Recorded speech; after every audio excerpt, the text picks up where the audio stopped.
नमस्कार दोस्तों, मैं विनोद चपराना आपके अपने YouTube चैनल वर्दी आजकल 24 पर स्वागत करता हूं। दोस्तों, आज हम बात करेंगे फिजिक्स या भौतिक विज्ञान के बारे में। आप सभी को पता है कि फिजिक्स या भौतिक विज्ञान का मैं आपका एक अध्याय खत्म कर चुका हूं, जो कि आपका मात्रक मापन और त्रुटि नंबर का आपका अध्याय था। और मैं इसमें आपके 2 लेक्चर ले भी चुका हूँ और वो लेक्चर आपके कंप्लीट हो चुका है, यानी वो अध्याय आपका कंप्लीट हो चुका है। आज का जो हमारा सेकंड अध्याय होने वाला है, जिस अध्याय का नाम है गति या मोशन। सबसे पहला क्वेश्चन यही उठता है कि गति कहते किसे हैं? तो गति की एक सामान्य परिभाषा है कि समय के साथ किसी वस्तु की स्थिति में परिवर्तन होना ही गति कहलाता है। ठीक है, स्टार्ट करते हैं भाई। सबसे पहला है कि गति तथा विराम, यानी मोशन एंड रेस्ट। पहले हम देखेंगे मोशन किसे कहते हैं और रेस्ट किसे कहते हैं। देखो, वैसे तो आम भाषा में आप सभी को पता है कि गति किसे कहते हैं, यानी जो चीज चल रही हो उसे गति कहते हैं, जो चीज रुकी हुई हो उसे हम क्या कहते हैं, विराम कहते हैं। लेकिन फिजिक्स में क्या परिभाषा है वो देखते हैं। पहले देखते हैं गति की क्या परिभाषा है। यदि समय के साथ किसी वस्तु की स्थिति में परिवर्तन हो रहा है तो वस्तु गति अवस्था में कहलाती है। यानी समय के साथ अगर किसी वस्तु की स्थिति में कोई भी परिवर्तन हो रहा है तो उसे हम क्या कहते हैं, गति कहते हैं। इसका क्या एग्जाम्पल है? एग्जाम्पल है इसका आकाश में उड़ते पक्षी और जल में तैरती हुई मछली। आपको पता है कि दोनों एग्जाम्पल में मोशन है भाई। दोनों एग्जाम्पल क्या है? दोनों एग्जाम्पल मोशन की स्थिति में है, तो क्या है, एक प्रकार से इसको गति कहेंगे। अब हम बात करेंगे कि आपका विराम कहते किसे हैं, रेस्ट किसे कहते हैं। परिभाषा देखते हैं। यदि समय के साथ किसी वस्तु की स्थिति में कोई परिवर्तन नहीं होता है तो वस्तु विराम अवस्था में कहलाती है। उदाहरण, मेज पर रखी पुस्तक, दीवार पर लगी पेंटिंग। यानी कोई चीज अगर चल रही है, कोई चीज अगर चल रही है और कोई चीज अगर रुक गई है, रुकी हुई है, तो क्या है, अगर जो चीज चल रही है उसे क्या कहेंगे, हम उसे कहेंगे गति। और जो चीज रुकी हुई है उसे हम कहेंगे विराम या रेस्ट। इसमें कोई ज्यादा रॉकेट साइंस नहीं है, आप इस चीज को समझ चुके हैं भाई। अब हम बात करेंगे गति के प्रकार। गति के प्रकार, द टाइप ऑफ मोशन। गति के बहुत सारे प्रकार हैं। तो पहले देखेंगे पथ की प्रकृति के आधार पर गति के निम्न प्रकार है। पथ माने, पथ बोले तो रास्ता, आपको पता है पथ बोले तो रास्ता। पथ के आधार पर देखेंगे कि गति के कितने प्रकार हैं। सबसे पहला है आपका सरल रेखीय गति। सबसे पहला आपका, एक मिनट थोड़ा सा, सबसे पहला आपका सरल रेखीय गति। यानी जब कोई कण एक सरल रेखा में गति करता है तो उसकी गति सरल रेखीय गति कहलाती है। ठीक है, जब कोई कण एक सरल रेखा में गति करता है तो उसकी गति सरल रेखीय गति कहलाती है। यानी मैं कैसे, जैसे ये दो लाइन है, जैसे आपने रेल की पटरी देखी हो या आपने रोड देखा हो, रोड, और रोड पे जैसे आपने देखा हो कोई गाड़ी, रोड पे कोई गाड़ी चलती है तो क्या है, वो गाड़ी एक सरल रेखा में चल रही है भाई। अगर वो गाड़ी एक सरल रेखा में चल रही है तो आप कह दोगे कि सरल रेखीय गति है यहाँ पे। ठीक है, लेकिन वो रेखा क्या है ना, एक सरल रेखा में होनी चाहिए। जैसे आपकी ट्रेन, आपने ट्रेन देखोगी, रेल की पटरी ऐसी होती है बिल्कुल सीधी समानांतर ट्रेन, और ट्रेन जब ये सामने को चलती है बिल्कुल ऐसे, तो ये एक सरल रेखा में चलती है। तो सरल रेखा में चलने का अर्थ क्या है कि ये एक सरल रेखीय गति कर रही है। नेक्स्ट है आपका स्थानांतरित गति। देखो, सरल रेखीय गति और स्थानांतरित गति फिजिक्स में थोड़ा सा डिफरेंस है, लेकिन वैसे तो दोनों एक ही है भाई। स्थानांतरित गति, जब कोई वस्तु, न कि कोई कण, एक सरल रेखा में गति करती है तो उसकी गति स्थानांतरित गति कहलाती है। यानी दोनों के लिए सेम ही एग्जाम्पल है। लेकिन अभी जो आप आगे बढ़ोगे तो आप देख पाओगे कि आपको वस्तु, वस्तु और कण, ये दोनों शब्द आपके लिए आएंगे भाई। वस्तु भी आएगा और कण भी आएगा। सबसे पहले आपको देखना है कि वस्तु क्या होती है और कण क्या होती है फिजिक्स की भाषा में। मैं आपको एक एग्जाम्पल देके बताता हूँ। कहते किसे हैं? वस्तु किसे कहते हैं? तो वस्तु की क्या परिभाषा है फिजिक्स में? पदार्थ से निर्मित पदार्थ से निर्मित चीजों को वस्तुएं कहते हैं। पदार्थ से निर्मित चीजों को वस्तुएं कहते हैं। जैसे मैं इसको यहाँ देखता हूँ, जैसे ये पदार्थ है। पदार्थ क्या है? आपकी एक पदार्थ है लकड़ी। मैंने एक लकड़ी आपकी पदार्थ ले ली और ये लकड़ी से बना दिया आपका मेज और लकड़ी से बना दिया आपकी कुर्सी। तो ये मेज और कुर्सी जो बनी है ये आपकी कहलाएगी वस्तु। आ रही बात समझ में? जैसे लोहा, लोहा क्या है? लोहा एक प्रकार से एक पदार्थ है, एक प्रकार से एक पदार्थ है और लोहे से आप कुछ भी बना लो, जैसे पाइप बना लो, पाइप, लोहे की विंडो बना लो, तो ये जो पाइप है ये क्या है? पाइप एक वस्तु है भाई। आ रही बात समझ? वस्तु क्या है? अब हम बात करेंगे कण क्या होता है? कण। कण क्या है? कण जो है वो पदार्थ का एक सूक्ष्म रूप है। यानी जो पदार्थ हमने पढ़ा है, इस पदार्थ का एक सूक्ष्म रूप है, बहुत छोटा रूप है। एक सूक्ष्म रूप है यानी एक बहुत छोटा रूप है जिसे हम कहते हैं कण। और ये कण आपको दिखाई भी दे सकता है और आपको दिखाई भी नहीं दे सकता है। यानी ये एक प्रकार से इतने छोटे भी हो सकते हैं जिसके लिए आपको दूरबीन की आवश्यकता पड़ जाए और कुछ इतने भी बड़े हो सकते हैं ताकि आपको दिखा दे जाए। इसके कुछ एग्जाम्पल जैसे इलेक्ट्रॉन, प्रोटॉन और न्यूट्रॉन। आई होप कि आपको वस्तु और कण दोनों समझ में आए होंगे क्योंकि आपके ये बार बार चीजें यूज होंगी और तब आपके दिमाग में आएगी कि यार वस्तु क्या होता है, कण क्या होते हैं, इसलिए मैंने आपको ये पहले बता दिया है। ठीक है, अब अपने लेक्चर की तरफ बढ़ते हैं उधर ही। और स्थानांतरित गति दोनों अच्छी तरीके से समझ लिए। आपको थोड़ा सा कंफ्यूजन हुआ था वस्तु और कणों में, जो मैंने आपको अच्छी तरीके से समझा दिया। नेक्स्ट जो होगा आपका वो होगा वृत्तीय गति या सर्कुलर मोशन। वृत्तीय गति क्या होती है? जब कोई कण किसी वृत्ताकार पथ पर गति करता है तो उसकी गति वृत्तीय गति कहलाती है। इसके क्या एग्जाम्पल है? इसके एग्जाम्पल है सूर्य के परितः पृथ्वी की गति या कोल्हू के बैल की गति आदि। जैसे आपने एक सर्कल देखा होगा, जैसे आपने एक सर्कल देखा होगा, ठीक है? अगर इस सर्कल के चारों तरफ आप गति करते हो तो आप कहलाओगे एक प्रकार से वृत्तीय गति की। आप एक वृत्तीय गति कर रहे हो भाई। वृत्त बोले तो सर्कल, ठीक है भाई। और इसमें क्या है? इसमें सब लगाएगा कण, लेकिन इससे बिल्कुल भी आपको कंफ्यूजन नहीं होना भाई। नेक्स्ट जो आपका वो है आपकी घूर्णन गति। आपकी जो है घूर्णन गति यानी रोटेटरी मोशन।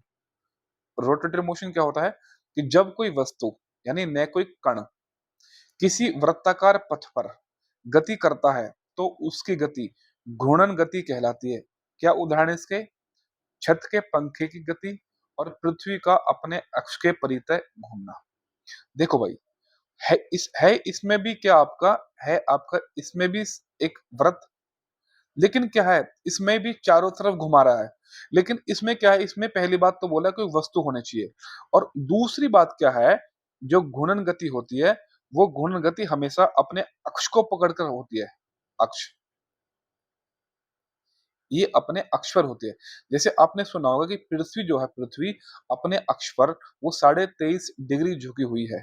23.5 डिग्री अपने अक्ष पर झुकी हुई है, इसलिए वो क्या है? अपने अक्ष पर घूर्णन करती है भाई। अपने अक्ष पर जो है वो घूर्णन करती है। लेकिन अगर मैं आपसे कहूं कि पृथ्वी जो है वो सूर्य के चारों तरफ चक्कर लगाती है तो किस कैसे चक्कर लगाती है? दीर्घवृत्त, मतलब दीर्घ कक्षा में भाई। आप समझ रहे हैं मैं क्या कहना चाह रहा हूँ? अगर पृथ्वी अपने अक्ष पर घूम रही है तो 23.5 डिग्री जो पृथ्वी झुकी हुई है तो वो क्या है? उसका एक प्रकार से वो घूर्णन काल है। ठीक है, यानी है दोनों ही आपके क्या है? सर्कुलर चीजें। लेकिन इसमें डिफरेंस क्या है घूर्णन में? कि वो अपने अक्ष को पकड़ कर चलता है। जैसे आपने पंखा देखा होगा, पंखा, छत का पंखा में इस प्रकार से एक वो रॉड लटकी होती है और उसके बाद इस प्रकार से एक वो बना होता है और एक पंखड़ी लगी होती है। ऐसे तो घूमता है भाई, लेकिन क्या ये अपने अक्ष पर ये इसने अपने अक्ष को पकड़ा हुआ भाई। आई होप आपको चीजें समझ में आई होंगी। मैं अभी आपको सभी चीजें मैं आपको सभी चीजें अभी फोटोग्राफ से दिखाऊंगा भाई। जितने भी चीजें मैं आपको पढ़ा रहा हूँ वो सभी मैं आपको फोटो से दिखाऊंगा भाई। ठीक है, नेक्स्ट बढ़ते हैं आप। नेक्स्ट जो आपकी गति होगी वो है आपकी दोलनी गति, दोलन गति। जब कोई वस्तु जब कोई वस्तु न कि कोई कण किसी निश्चित बिंदु के इधर-उधर गति करती है, तो उसकी गति दोलनी या कंपन गति कहलाती है। जैसे फॉर एग्जांपल उदाहरण में क्या दे रखा है, घड़ी के लोलक की गति या झूले में झूलते हुए बच्चे की गति या पेंडुलम की गति। जैसे आपने पेंडुलम देखा होगा, पेंडुलम। पेंडुलम इस प्रकार से होता है, इस प्रकार से। कभी ये पेंडुलम कहाँ जाएगा, कभी ये पेंडुलम यहाँ आ जाएगा और घूमते हुए फिर आप कहाँ चला जाएगा ये, कभी आपका यहाँ जाएगा। इस प्रकार से पेंडुलम जो है, ये इधर गति करेगा, फिर इधर से इधर आएगा। आ रही बात समझ? यानी इस प्रकार की गति को कहते हैं हम दोलन गति। मैं आपको जब सारी पिक्चर दिखाऊँगा तब आपको हर चीज़ें दिमाग में आ जाएँगी। इसमें दे रखा है दोलन गति में यदि आयाम यानी एम्पलीट्यूड न्यूनतम है, तो ऐसी गति कंपन गति कहलाती है। उदाहरण घड़ी के लोलक की गति। ठीक है भाई? अब हम आगे बढ़ते हैं भाई। नेक्स्ट आपकी प्रक्षेप्य गति। प्रक्षेप्य गति देखो, लेकिन मैं आपको इससे पहले प्रक्षेप्य गति को पढ़ाने से पहले मैं आपको सारी पिक्चर्स दिखा देता हूँ भाई। स्टार्ट करता हूँ। आप मुझे बताओ, ये जो आपकी बुलेट ट्रेन है, आप देख लोगे पटरी पे समानांतर पटरी पे चल रही है और एक ही दिशा में चल रही है। तो हम किसे क्या कहते हैं कि ये सरल रेखीय गति कहलाएगी भाई। ठीक है? आपका सेकंड एग्जांपल लेता हूँ मैं। देखो मान लो ये आपकी 4 गाड़ियाँ हैं। नीचे जो है आपकी 1 गाड़ी, 2 गाड़ी, 3 गाड़ी, 4 गाड़ी और ये एक ही रेखा में गति कर रही हैं। जब ये एक ही रेखा में गति कर रही हैं तो ये क्या है? ये भी एक प्रकार से आपकी सरल रेखीय गति है। ऊपर जो गाड़ी है वो आपकी एक ही दिशा में क्या है? मूव कर रही है, तो ये भी क्या आपकी एक प्रकार से सरल रेखीय गति कहलाएगी। ठीक है?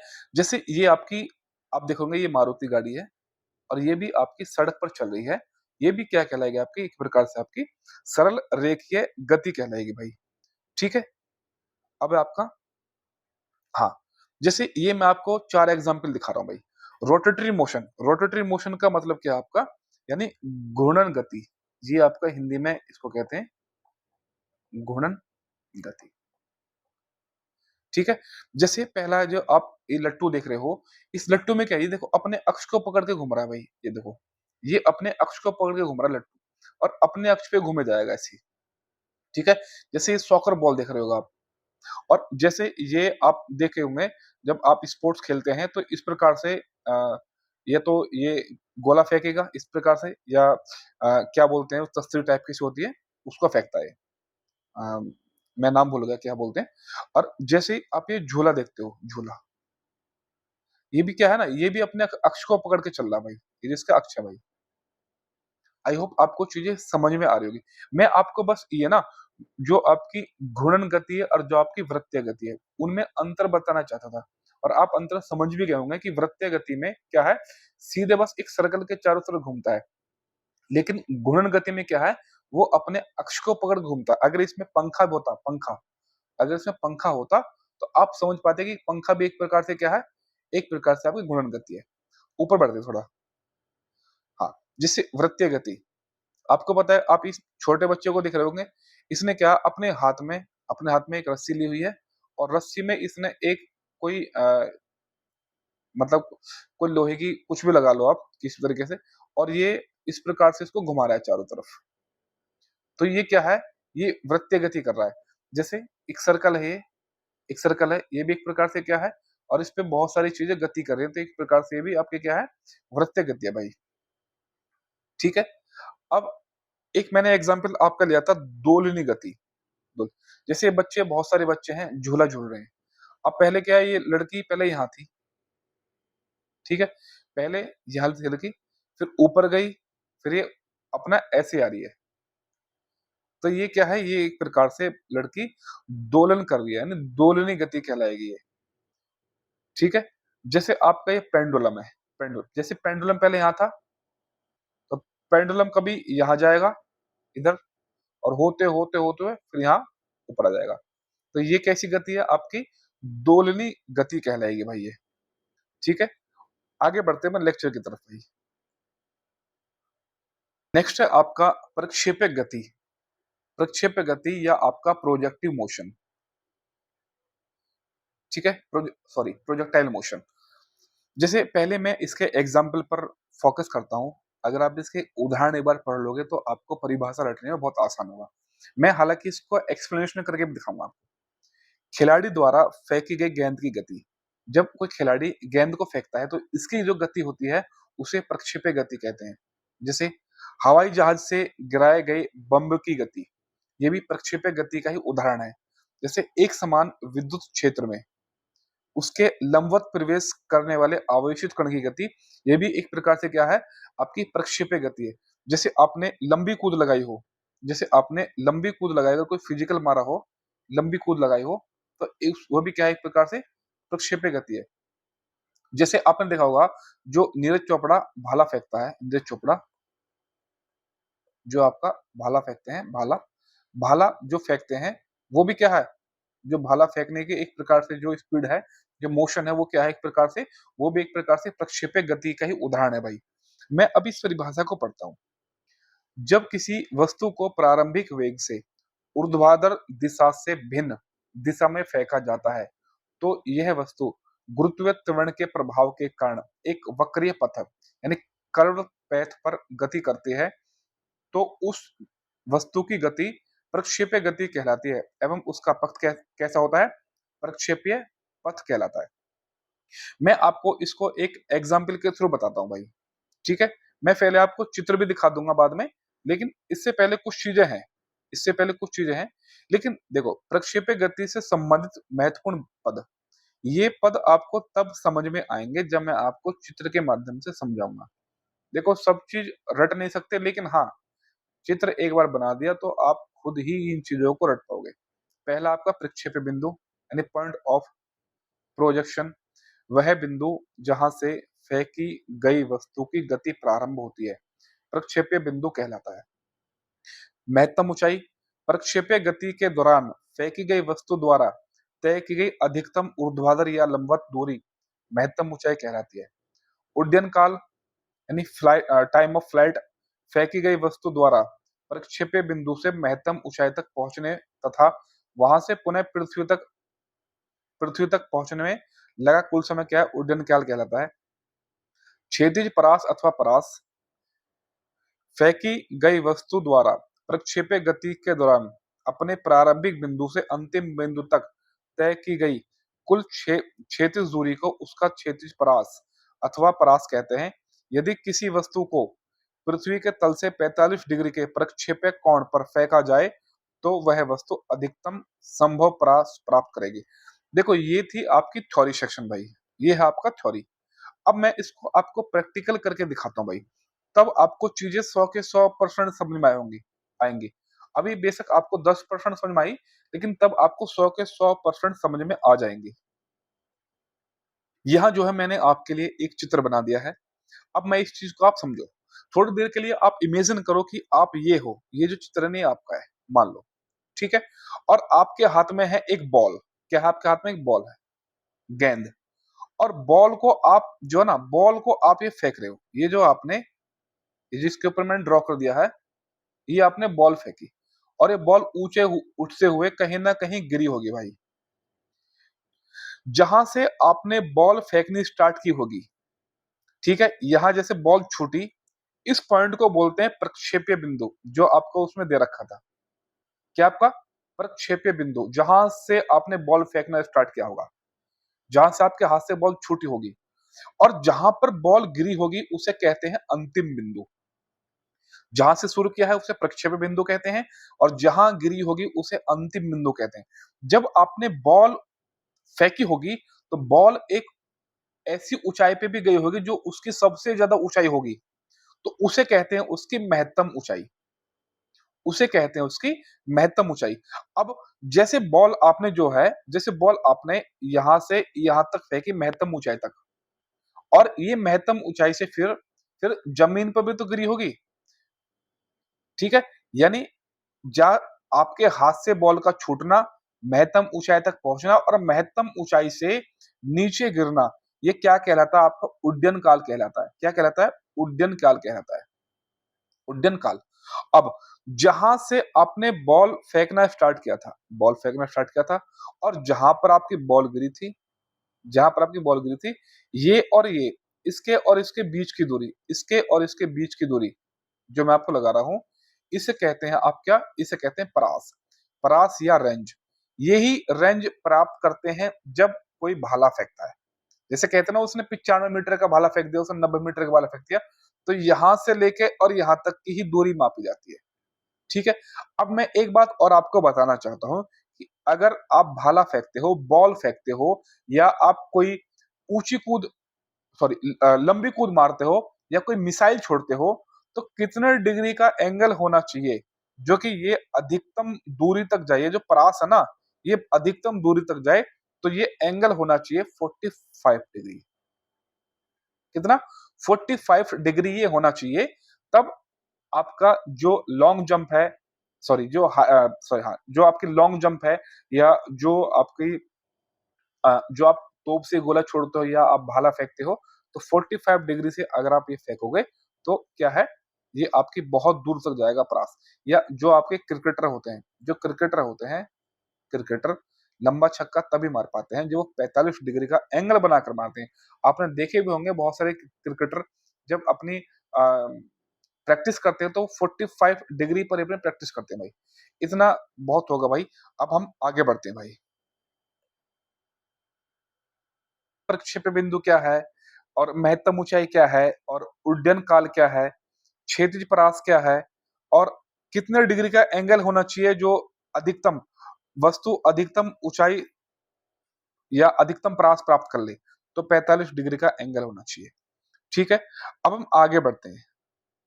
जैसे अब है आपकी एक विमीय गति, यानी वन डायमेंशन मोशन क्या होती है, यानी एक ही दिशा में गति।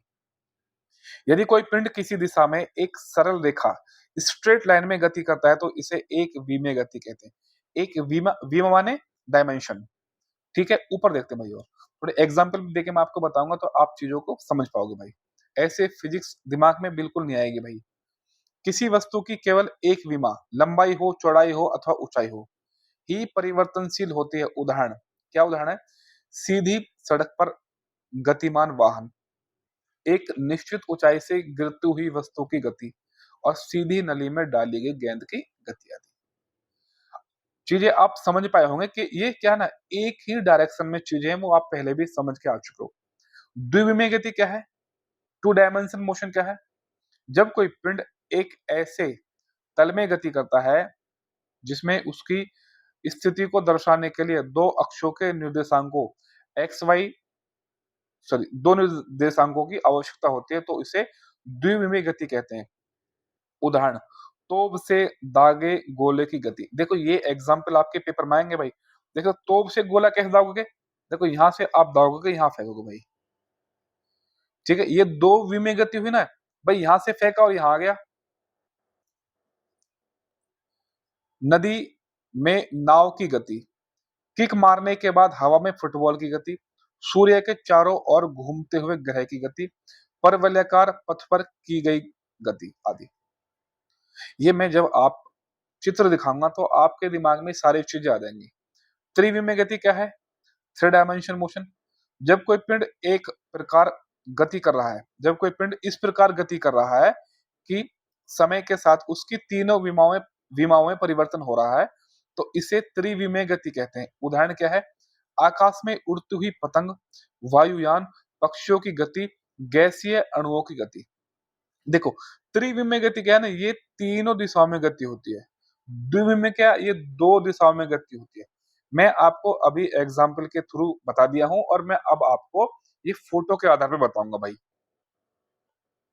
आप अभी आपने प्रक्षेप्य गति पढ़ी होगी, प्रक्षेप्य गति। अब ये आदमी एक बॉल फेंक रहा है। अब मुझे बताओ, इसमें सबसे ज्यादा दूरी जो बॉल गई होगी, इसके पास मान लो चार बॉल हैं, एक दो तीन चार। सबसे दूर कौन सी गई है? सबसे दूर गई है रेड। तो रेड पर जो बन रहा होगा, ये इसका 45 डिग्री का एंगल बन रहा होगा भाई। तब इसने चीजें फेंकी होंगी भाई बहुत दूर तक।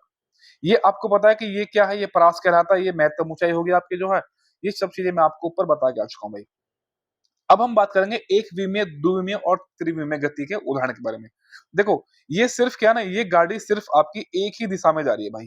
देखो, ये सिर्फ गाड़ी आपकी एक दिशा में जा रही है। द्विविमीय क्या है, ये गाड़ी पहले एक दिशा में गई और यहाँ से फिर इसने टर्न ले लिया भाई, तो ये दूसरी दिशा में चली गई। अब जो जो आपके जितने भी ग्रह हैं या जितने भी आपके सैटेलाइट देखते हो, सैटेलाइट क्या आपके तीनों दिशाओं में घूमते हैं भाई। कभी ऐसे भी जाएंगे, कभी ऐसे जाएंगे, कभी ऐसे जाएंगे। ऐसे तो घूमते हैं भाई आपके सैटेलाइट जो। तो ये क्या है, आपकी त्रिविमीय गति है भाई। आई होप आपको चीजें समझ में आई होगी भाई। अगर आपको मेरे द्वारा दी गई जानकारी या मेरे द्वारा लिया गया लेक्चर थोड़ा बहुत भी हेल्पफुल लगा हो, तो भाई वर्दी आजकल 24 चैनल को सब्सक्राइब करो, लाइक करो और कमेंट करो भाई। थैंक यू भाई। जय हिंद, जय भारत।